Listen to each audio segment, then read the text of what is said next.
we're going to start off with Warren's presentation against public art, and that will be followed by Marco's presentation for public art, after which we'll open the floor to general discussion. Public art is well rubbish. Yeah, so I'm here to present the against public art. Public art is a waste of money, a waste of space, uglifying our cities and countrysides. I think public art is an art form solely executed to pander to politicians in the corporate world, and in many cases, as I will prove later, are phallic extensions. Next slide, please.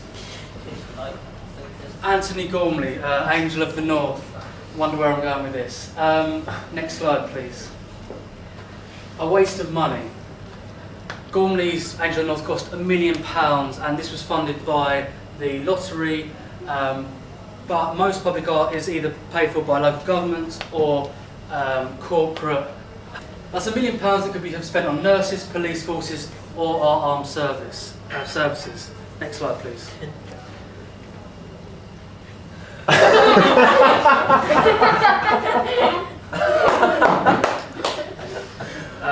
Pretty self-explanatory. A waste of space. Looking at this picture here, do I need to say anything else? Okay, I do.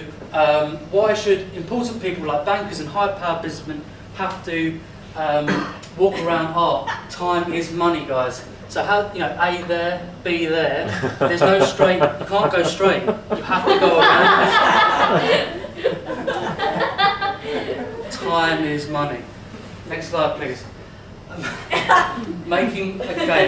Again, I've made this too easy for myself. I've given you too many images which kind of prove my point. There is a kid at the back, so I have to be careful I don't swear too much. There's a massive horse. A massive horse that we can't afford, and a massive horse that looks stupid, and it is what we have millions of people complaining about wind turbines. Next slide, and I think public art on that scale of that nature is just as bad. I'll read this quote: "To use these massive horses are a disaster in the countryside. We know they reflect on global happiness. It's pathetically tiny. But to government they are seen as proof positive to a gullible populace that something really is being done to reduce Mark Wallinger's ego." Got this vox pop from a tweed wearing member of the public. An art form designed purely to pander to politicians and a corporate business world. Imagine accepting money from the Mayor of London to fund art spaces or artworks. Another example of a phallic extension. Phallic extensions, look at me, I'm an artist, look at the shit I can get away with. Time and time again, we see artists making, let's not pretend we don't know what these guys are saying when they're making these absurd pieces of long tubular artwork. And the next example, lots of small bronze penises being engulfed by the sea. Next slide. To summarise, public art is well rubbish. I'm Marco, I'm here to say how wonderful public art is. There's something small and phallic there for Warren. Thank you. Okay, so we had a long list of hatred there, basically, bile, spewed out, that really belongs in the Daily Mail, the Express, or some of the other papers. Not that they're selling bad papers, I don't read them. The budget doesn't read them, it shits on them. So there is good public art. I will go later through the various points of Warren's rage, some of them important, some of them well observed. But let's start with it. I went on Google and Wikipedia, public forums, and I made a list, comprehensive I think, which I'm sure you all agree with. So here we go, case study 1. What we have here is public art as a self-initiated, spontaneous response to our lives, our environment. And I can think of protest songs, which are more than just phallic objects. They're singing from the heart about what's right and wrong in the world. Or ghost bikes, which I don't know if you've seen them at locations around the world now, but locations on roadsides where unfortunately somebody's been knocked over and lost their life. We spray a white bike, put it there. The loved ones look after this bike. Well, not in the case of Ian, that shows it sort of the passing of time. See, all gone quiet now, see? Goes like this. Any of us can do that. And what are the features of that? Oh, sorry. Go too quickly. Amateurs. The features of these, I would say, are it's initiated and funded by the public. There's no mayor's money there, no big corporate ego there. It's people who want that. Next, please. Carnivals, or to say public case study 2. This public art is a ritual participatory event. So we've got carnivals, flash mobs maybe, anything of that kind. This is a European carnival. I've chosen a European one because in London we have a sort of Commonwealth view of the world in some ways. There are many ethnic diversities, but we are in Europe, and these carnivals are embedded in our culture. Next, please. The Venice Carnival, many of you would love to go there, but it's far too expensive for you. Next. Flash mob. This is in America. The Americans like to do this a lot, and we've got it. Case study 3. This is actually what probably riled Warren so much. Public art is a feature of state. Now, yes, a lot of it is boring, bad.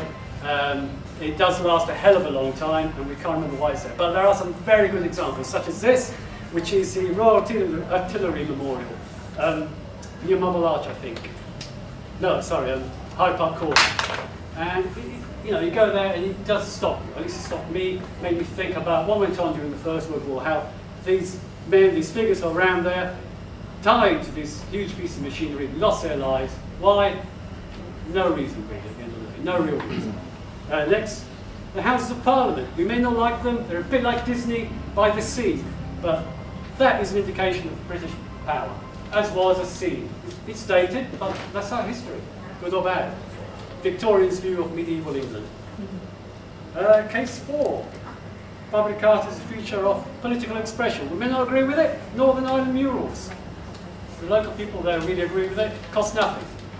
Apart from the people there, obviously, use their enamel paint, emulsion paint, sorry, and every year they renew them. Next, please. Money as Debt. Now, this is a documentary you can all see on YouTube or some other Google video platform. It was done by a Canadian artist and other people he collaborated with, got funded from the Canadian Arts Council. And it's 3 films, 3 documentaries on explaining what money is, where money comes from. And all I can say is one of the most interesting things I've seen. You'll note, in conjunction with the previous mural, it is a bit crude.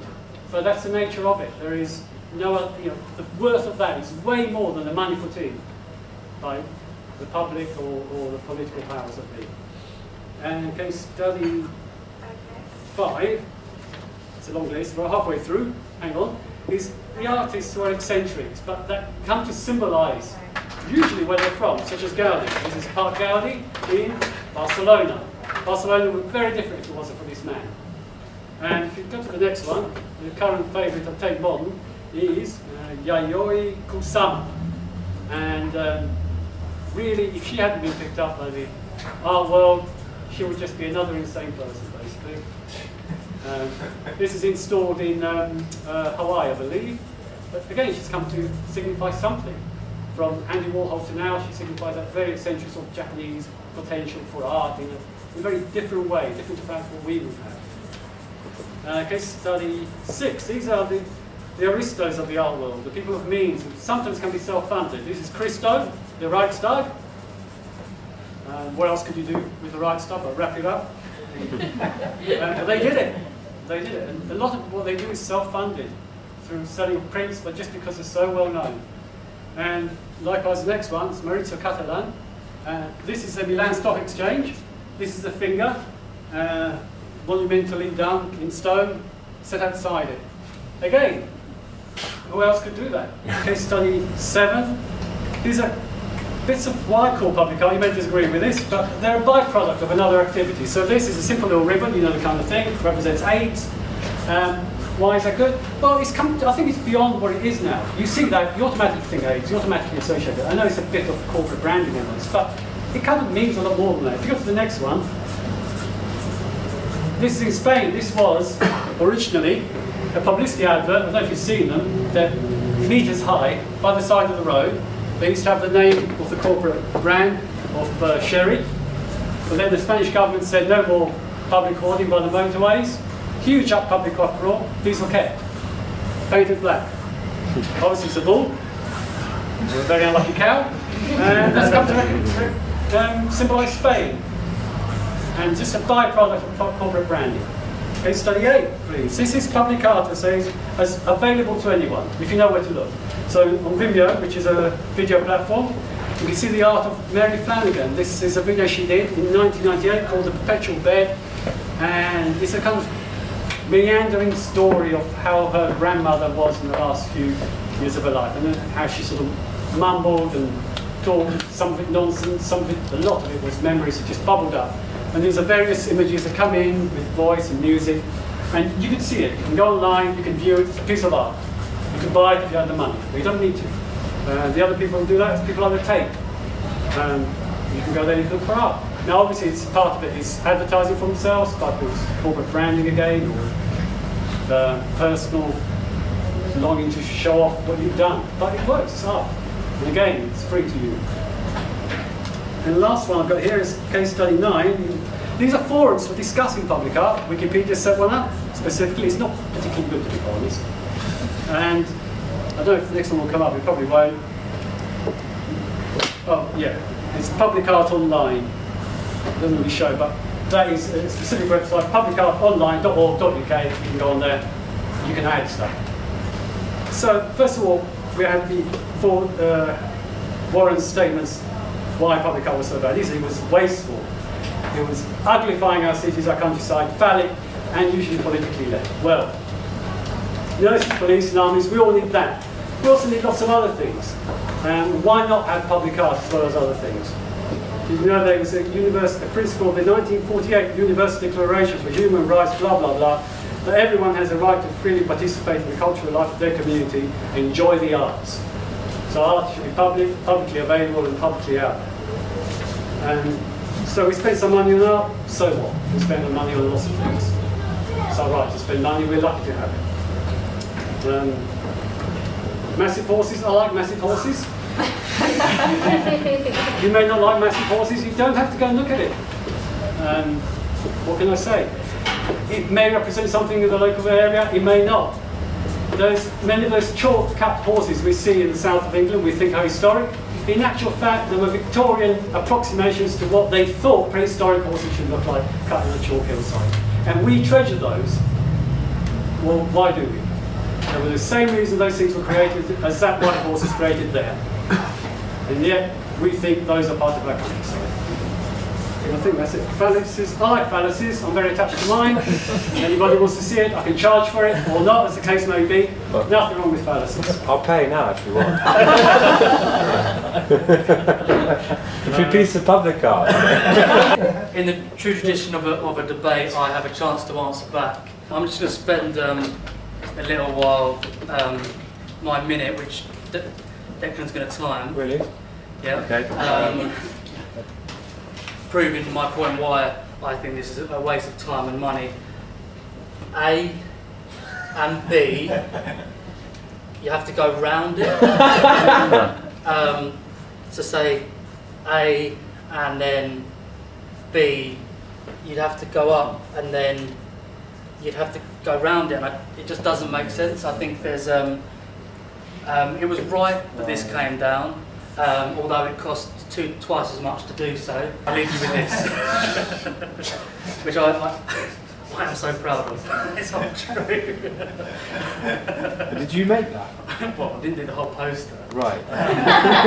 You've got the joke, which is it's taken it from a very, very bad publicity campaign paid for by the Conservative Party, which put our voting rights up against military kind of expenditure. It's satire. So there you go. That's my